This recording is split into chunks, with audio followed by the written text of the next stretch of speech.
Hey, what's up, fuckers? It's Fanta. It's been a while. Just lately, haven't been in a talkative mood lately. But where have I been? Well, since the last time I've uploaded another motovlog, I've been in between jobs. The job I was with previously was pretty cool. A lot of experience to be had there, but they just weren't paying well, and the work schedule was fucking stupid. I was doing I was just bouncing between schedules, like the 4 o'clock shift, the 4 a.m. shift, and the 9 a.m. shift, doing that every month, and it just wasn't healthy. Plus, the pay for the amount of work I was doing, how the whole company was managed. My manager was just one of the worst managers I've worked for. I didn't know what he was doing. I started looking for a new job, and found one. Found a really nice job. Only downside is that it's fucking far. It's a nice job. It's out in Hollywood, so kind of far. It's on the motorcycle, it's a 40 to 50 minute commute, which I like. My previous job was only 5 minutes from my house. So, let me put the music down. Love Juice WRLD, but can't really focus. Yeah, my previous job was 5 minutes from my house, and, there just wasn't any time to kind of unload all that work-related stress. As soon as I get into the groove of things, I'm already home, As opposed to this, I get time to kind of just meditate and just enjoy the ride. See lots of nice things because I go through the nice areas of LA. But yeah, I work for a cannabis company now. Funny how that works out. I never was into cannabis. In fact, I had really bad experiences with smoking hemp and weed, and had really challenging, I guess you can call it, ego death experience. Really recontextualized how I looked at life. It wasn't easy learning to kind of cope with this new way of living for the first 3 months after that big experience. But because of that, I started looking into other things like shrooms, and started cultivating shrooms, and that's what led to this job. It's still IT related, so I am a system support analyst. So pretty much just making sure the system's running correctly before using it correctly, all the information's correct, that none of the functions we have in the system are fucking breaking. But yeah, it's sick. We have a productions facility. We might expand into another one soon because it is a pretty big cannabis company. It's one of the biggest in its category. Or it is the biggest here in California in its category. And because of that, I always have access to pretty quality cannabis for free. It's like working for Willy Wonka's factory. They have their own. I mean, going into the actual production facility, they got this giant machine that pumps out millions of gummies every few minutes or something. The production facility is pretty fucking cool, but they also have their scientific department, which are the guys that are the artists, I would say, the ones always creating new shit to try, or just new things for the market. For example, they just started dipping into chocolate because I don't think there's really any legal company right now that's making cannabis or edible chocolates, and they were the first ones to do it recently, and it's just cool that the research department, they're always sending out free samples to everybody. So even though I work in the corporate office, which is its own separate building, we get samples from them. Right now they are fucking around with caffeine, mixing, because I think prior they were messing around with melatonin, which is the complete opposite of caffeine. But California made it illegal to mix the two, so now they're messing around with caffeine. So I tried one this morning or right before the ride, so I might get high on the way to work. Who knows? But it has green tea extract, which is I'm kind of excited for that because I love tea. Tea can actually get you high, not in the same sense as weed, but it's like pretty close. I mean, not pretty close. It's close enough to be like, yeah, this thing affects your mentality in a way similar to other psychotropic drugs. If you have enough tea, but the downside is if you're drinking a lot of tea, you're drinking a lot of caffeine, and that shit is not good for your sleep schedule. It's not good for your heart rate. You know, there's a lot of bad things that come with it. But we'll see. There's 20 milligrams of green tea extract, which I'm not too sure what that, how many cups of tea that would be equivalent to. But again, I drink a lot of tea, or I used to drink a lot of tea, so I think I'll be able to pick up on the effects. One thing I noticed about cannabis, unlike other substances, is that it boosts every other psychotropic drug. That's like one of the characteristics of marijuana that I'm picking up on. Like, there's this chemical in cannabis called CBG, which is, from what I understand, on its own, it can't really get you high as intense as THC, but if you mix it just a little bit with THC, with the CBG, it'll kind of take on the effects of the THC and boost it. So I'm curious if cannabis is going to boost the effects of the green tea extract. I did try one earlier this week with caffeine in it, which I'm not a fan of caffeine, and it didn't taste all that good because it has like that bitter Red Bull taste. Yeah, I don't know, it's just exciting stuff to be working for this company. They're paying they're paying a shit ton better, like more money than I need, which is good.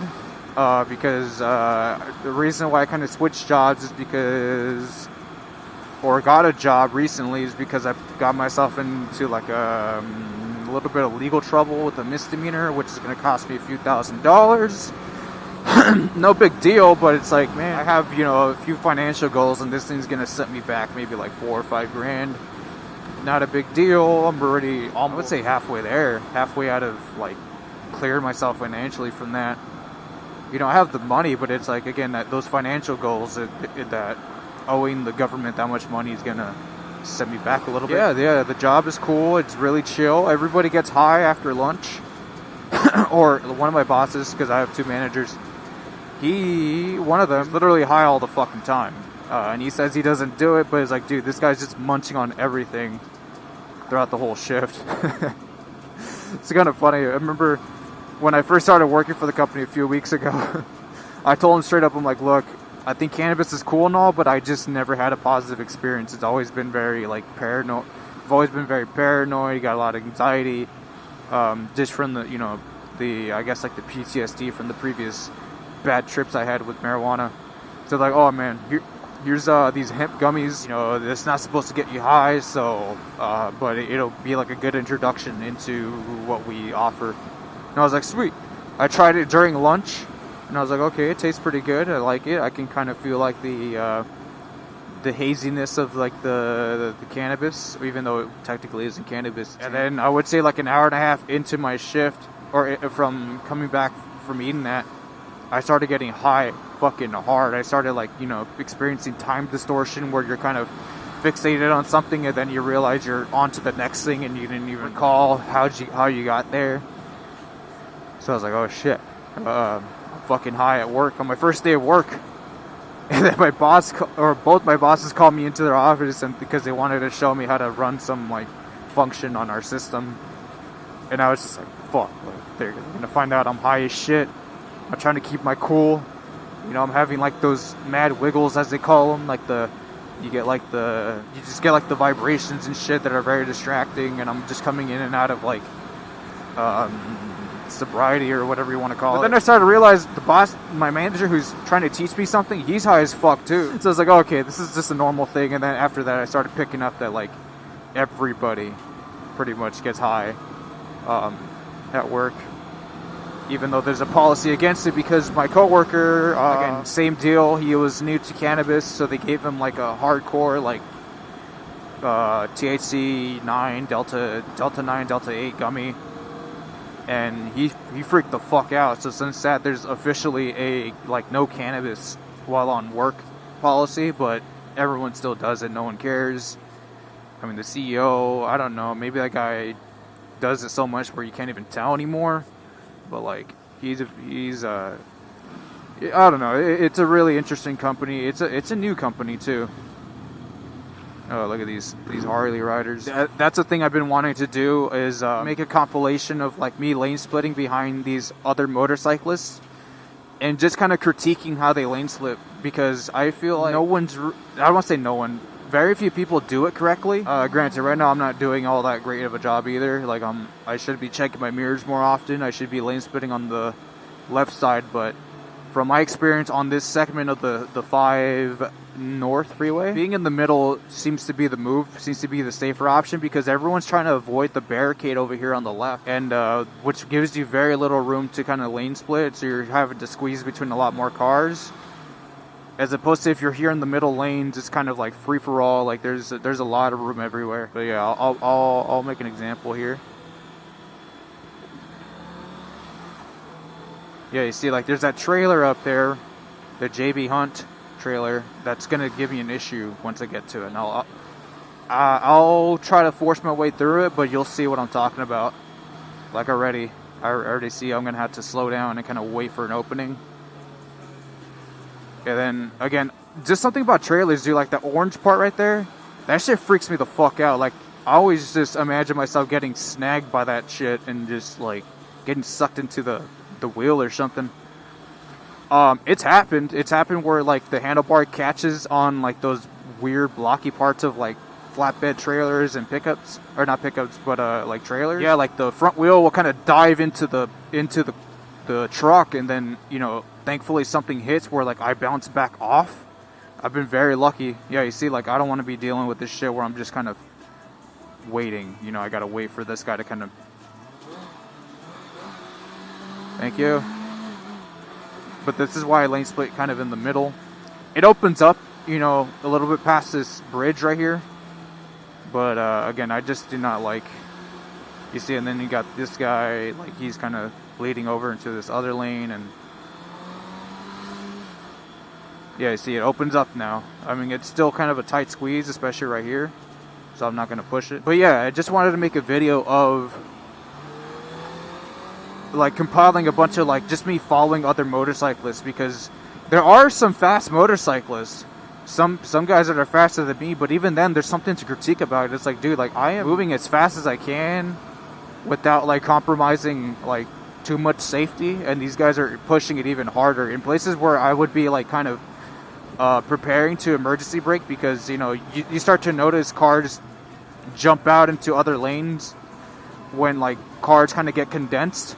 You know, they don't really signal, because that's just the way LA drivers are. We don't really let people take our lane. So during those scenarios, I would slow down and anticipate that everybody's gonna like jump out in front of me. That doesn't mean I come to a crawl, but like, you know at certain speeds you can stop at a certain distance, like if you emergency brake. So you kind of slow down to those speeds. Usually like around 35 miles an hour is a pretty safe, but these guys are going still like 50, 60 miles an hour between stopped cars, and it's like, dude, like if anything were to happen, you know, there's something you need to avoid, or there's a car that jumps out in front of you, like there is no time or distance for you to react to that and put yourself in a safe spot. And that's one thing I've been meaning to critique, because it's always nice following those guys, because they usually have loud bikes. They usually make drivers around them aware, like, hey, get out of the way. So by the time I come up to the, you know, where they just came from, hey, Hayabusa, or that was not a Hayabusa, that was like a BMW something. Yeah, right now, like, going too fast, but I got this bike behind me. He's probably not going to go fast either, because, oh, no, actually, he's keeping up. Oh, shit. Let me keep an eye on him. But that's another thing I want to kind of comment on. No, he's kind of slow. He's got a big bike, though. Big bike with clip-ons. Yeah, you see right there? Like, I could have reacted out of the way. Hey, it's an Eclipse. The new one. Yeah, he's not keeping up. I don't blame him though, it's a big bike. He's doing a pretty good job though.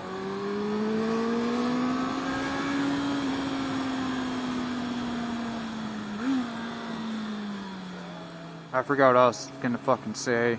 But yeah, I just been meaning to critique other riders. There's like the fast riders where I think they're going too fast. Or I want to comment on like, you know, it's like maybe he shouldn't have been pushing here. He should have been like preparing to e-brake. And then there's the slow riders that are just completely oblivious to like what's behind them. I hope to God he doesn't jump out in front of me.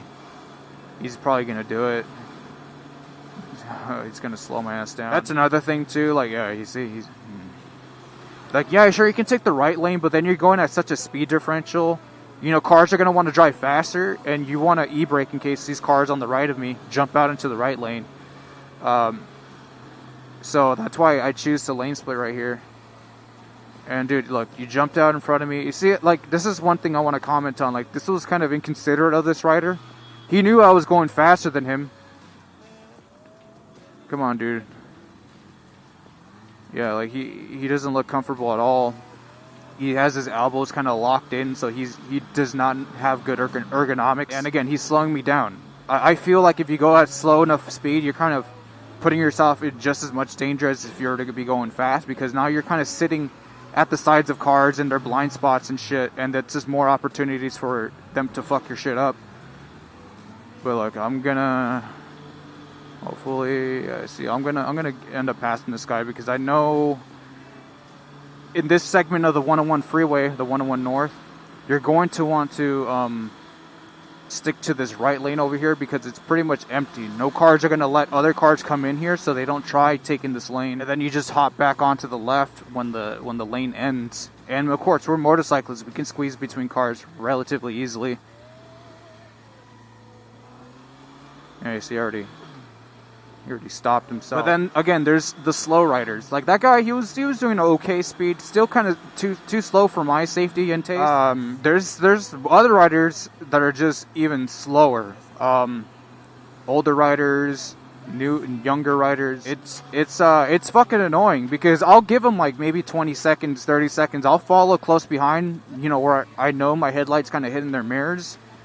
And either they just never check their mirrors or they just don't know the etiquette. So I have to end up jumping onto another lane to lane split. And then from there, is this guy behind me? No, you see, like I was even trying and I fucking passed the guy. But again, he's a newer rider. You can tell like he's not comfortable with the clip-on, you know, position. Big bike too. I don't want to use that as an excuse, big bikes, because I've seen some Brazilian riders, man. They're on these giant adventure bikes and they're just throwing around traffic. Fucking insane. But still, like, if you're a newer rider, starting on a big bike isn't the move, because now you're scared of dropping it. You're scared of like manipulating the bike in case they were to go, you know, lean a little too far low. Yeah, see, he's not behind me. No one's behind me. But yeah, just going back to the company I work for. Hell yeah, man, it's fucking sick. Really tiny corporate office because, again, it's new. It's only been around for like 5 or 7 years. You know, I know all the corporate guys pretty intimately. Unlike my previous job, they were a 100-year-old company. And, of course, because of that, you know, their IT department was bloated. Their other departments were bloated. There was a lot of useless, dumb shit that was actually just making things less productive that I had to support. It's a lot of, like, junior-level people that come in for their main departments. So it's a lot of me just showing them basic functions on like the Microsoft Office software. You know, they're like, oh, it's broken. I'm like, no, you just are using this thing wrong and you're fucking up the whole like sheet.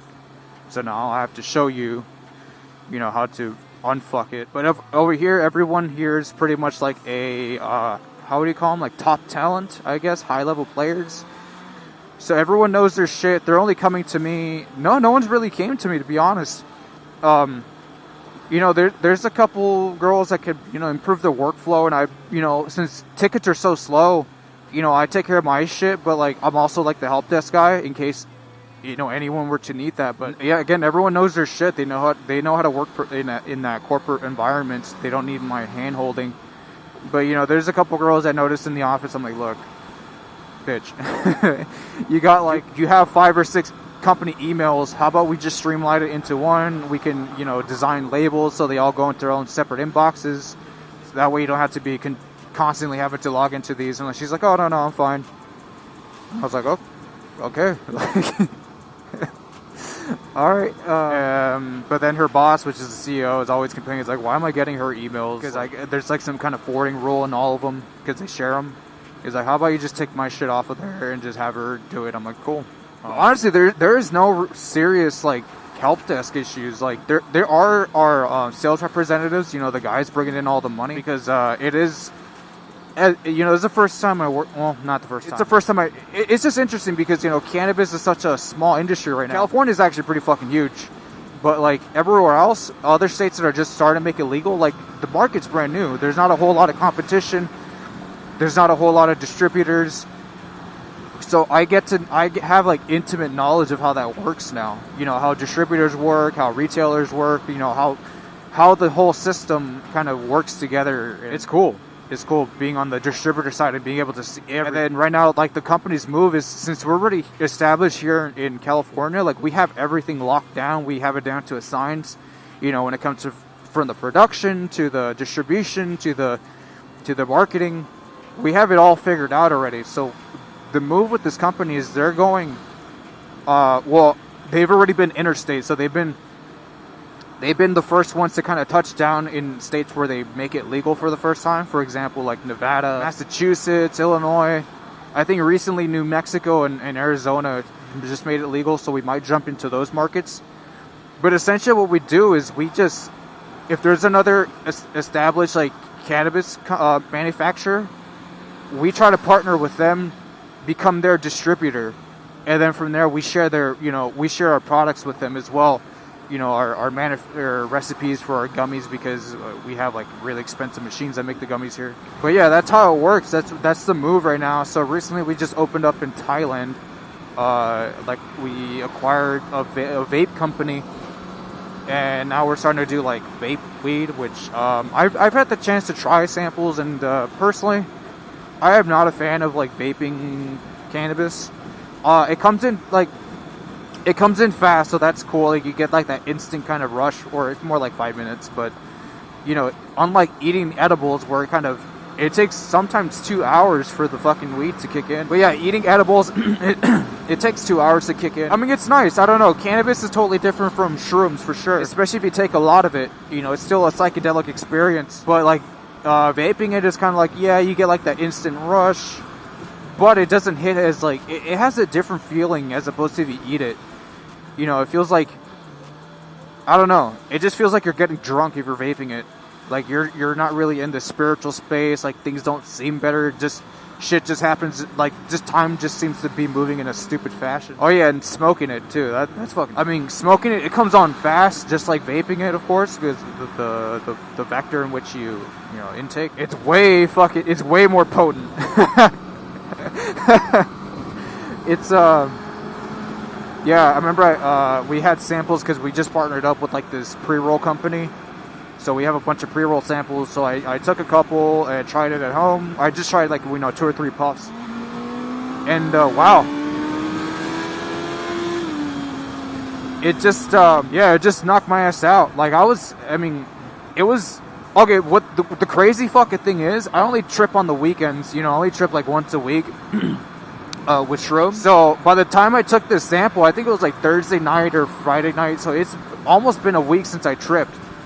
And even then, I haven't tripped with shrooms lately. It's been with LSD. Yeah, I smoked the fucking joint, like 2 or 3, hits, laid down, and then I had this fucking profound mushroom, like, tripping experience. Like, the two mixed. And in the past, I've had a really bad experience where the two didn't mix. They were just kind of, like, fighting for which one I got to experience. But this one, like, I started just, when you listen to music when you're high as fuck, like, you start to, like, visualize the music and stuff. They show up in, like, patterns when you have your eyes closed and shit. So, yeah, those like, patterns, those, like, squiggly lines, whatever, in your mind. All of a sudden, one of those just started getting brighter and started opening it up. And it kind of, like, enveloped my whole vision. Like, it kind of overtook my vision. And then I started seeing a mushroom trip inside with, the spinning mandala. Your emotions start coming out and they start, like, morphing and stuff. I was like, whoa. And again, this was like still there was like elements of the shroom trip that weren't there, like the like the body feeling, like where it feels like your body's just kind of like sloshing around, or like your chakras are realigning, or whatever the fuck you want to call it. Like, I wasn't really feeling much of that, but I was just like all the visual shit, all like the thoughts were there, and that was crazy. I haven't tripped on shrooms in maybe like 3 weeks, 2.5 weeks, I don't know, maybe 3 weeks, and I'm still feeling the effects of it, you know, like through cannabis. And I'm not too sure. I wouldn't want to mix the two. Yeah. So Ricky gave me a fucking edible. It wasn't hitting after like an hour and a half, so I was like, all right, fuck it. It's Friday night. I'm gonna just trip out on shrooms because this is not doing anything for me. And then the two like mixed. It was like all of a sudden the marijuana just hit all at once, and then I started having a shroom trip. But even then, the shroom trip was different. It was like way more intense. It felt like I was like on the beach and like just getting thrashed by fucking tidal waves and shit. Like I was just spinning in water psychically. And yeah, that wasn't fun. But now that I've been trying cannabis more often, it's like, you know what, maybe, I don't know, maybe I'll try it again. Plus, it's weird. It's really, what I notice is like, because I have like maybe like a gummy every day. It kind of puts you in like this daze, like you're just kind of calm. You're not really worried about things. But then as soon as you take shrooms, like you're back to sobriety. It's like now you can think. You're more alert. You're more like, I don't know, you're just more like, you're more vulnerable to reality, I guess. Yeah, that's kind of why I haven't been tripping on shrooms lately, because it pulls you out of that cannabis daze. I mean, you still are, I don't know, you just feel calmer. As opposed to shrooms, it just makes you want to fucking, I don't know, just take life by the reins, I guess. So I haven't been liking that, especially, I feel like that's if you've been on the cannabis for a while and you're just kind of like, just living in that daze, and then all of a sudden you're back in reality, I guess. And that's about it, to be honest. Yeah, I'm not too sure. I mean, the weed / tea gummies should be kicking in already. It's been like, what, 30 minutes, I think. So I should be feeling something, but I mean, I just feel, I don't know. It just feels like I woke up, but woke up feeling good. Like, it's alright. Like, I'm not too sure if I'd make this a ritual if these do come to market. I'm just concerned about getting my THC, my THC tolerance up. You know, shrooms are free for me, or they cost next to nothing for me to make. So I don't mind having a tolerance with shrooms, even though it goes away pretty quick. Because of that, like, it doesn't cost me anything. As opposed to marijuana, I feel like producing or like cultivating your own weed, so you have like your own supply. You don't have to depend on like dispensaries. I think my battery or the camera cut off a little too early. Let me turn the music off. But yeah, I definitely did get high at work. I didn't really get high on the ride. I just felt like zen. For sure, the whole wake and bake shit is an actual thing. Maybe it's because your body's still like under ketosis, like you're still fasting, that's why it affects you. But I mean, I generally fast until the evening anyways, so I'm not too sure what was different there. But yeah, that was pretty cool. That was, would do it again. Not too sure what else to say though, like that. Just wanted to give an update. Yeah, it was pretty cool. We'll do it again, not soon though, because I got really fucking hungry, because the munchies, not fun. I don't like the munchies. But yeah, that's it. Take it easy, guys.